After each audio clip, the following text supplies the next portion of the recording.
Hi folks, China Guitar Skeptic back with another video. This time, unfortunately, a bit of a horror story from Aliexpress from the ChinaGuitarSkeptic.com forum.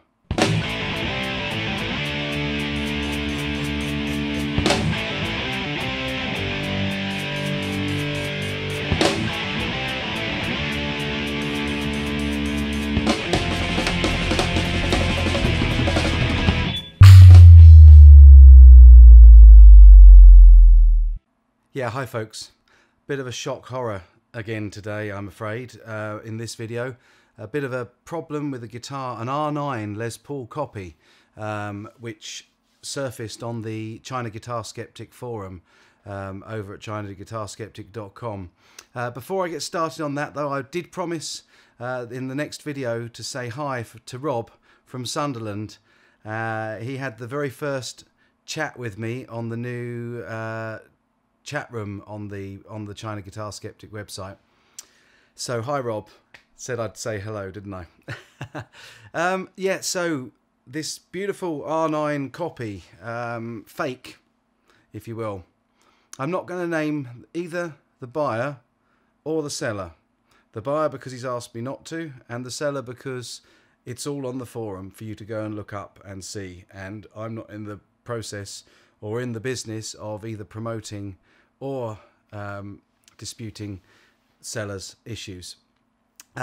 However, this guitar was ordered on the 29th by somebody from the UK on Aliexpress, and it was ordered with a case.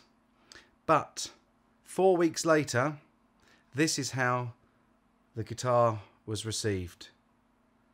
Yeah. With a really, really badly broken neck. I mean, it makes Greenie Moore's little crack look, well, insignificant. It looks, at first glance, like it's a break in the heel joint and also followed up through and into the neck mortise. However, the buyer has assured everybody on the forum that it's not broken at the heel, although there's a bit of toing and froing about that.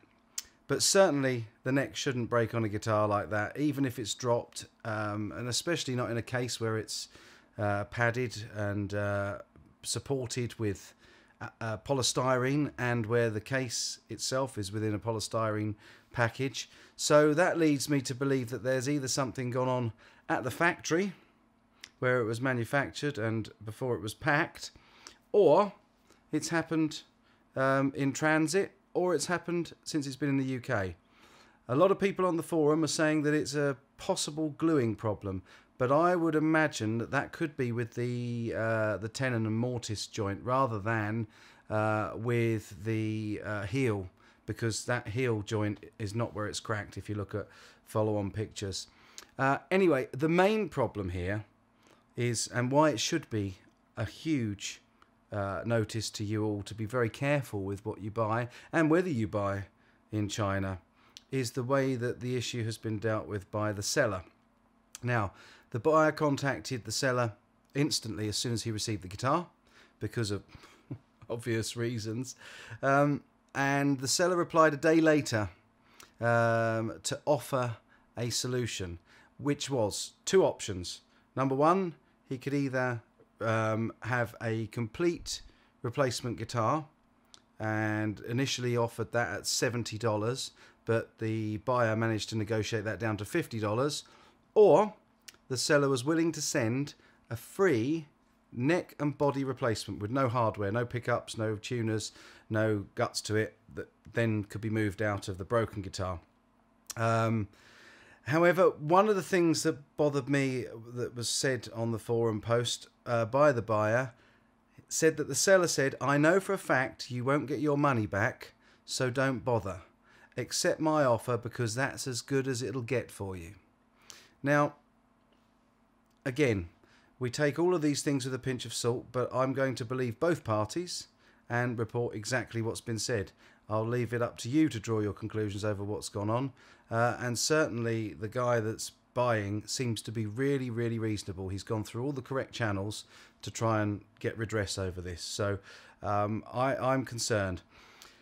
There was no more contact then for 4 days after the buyer opted for the free body and neck option. So he contacted him again and again and again, and in the end, although I try not to do this, I did intervene, because this seller had joined our forum. He was the first seller to join the forum, and due to this dispute and another number of other issues that I needed to sort out before I allowed him onto our forum, he was banned. But I had contact and have been in contact and in regular contact, so I decided to step in and have a chat with the seller and try to organise another channel of communication so that the buyer could get something done about it. And unfortunately, barring a few one-word or one-sentence responses, I haven't managed to get any joy out of the seller either, so I'm rather concerned. The seller presently is in Australia, and it's not just a proxy for the messages to go through. He actually is in Australia. Anyway, he replied yesterday to say that the guitar had been damaged after it was received. So he's now saying that it's the buyer's problem. I think this highlights for you folks that when you're buying from China, when you're buying anything at a distance without going to a store and trying it out, you can never ever guarantee what you're getting, and the sellers are only going to be as good as their word, and it's just dangerous to do it. And if anything, it should actually make buyers beware. And if the guy that bought this guitar had made an unboxing video, like loads of us do, then you'd have seen it straight away coming out of the packaging, out of the case, out of the wrapping, and there it is, broken. So he couldn't have had better evidence to send to the seller. However, I believe that wasn't the case in this instance, but I would urge everybody, whether you're going to publish it on YouTube or not, I would urge you, if you've got any sort of camera, video camera, to make an unboxing video of every guitar that you buy. I would also, as usual, suggest that you don't buy fakes or counterfeits, because I'm not promoting that in any way, shape or form. It's much better if you have your own logo on the headstock. But yes, definitely make an unboxing video. I think that that had a huge influence on me getting a complete replacement from Sarah Lee for Greenie Moore when that came with the cracked neck, because I was able to show that straight away on the unboxing video. So there we go, folks. Real shame for the guy buying this, and I hope everything works out for you. And I also hope, if the seller is watching this, that you only get in touch with the buyer, and that you get in touch with me, that you don't go posting it on forums and the like, because that's not going to be good for anybody.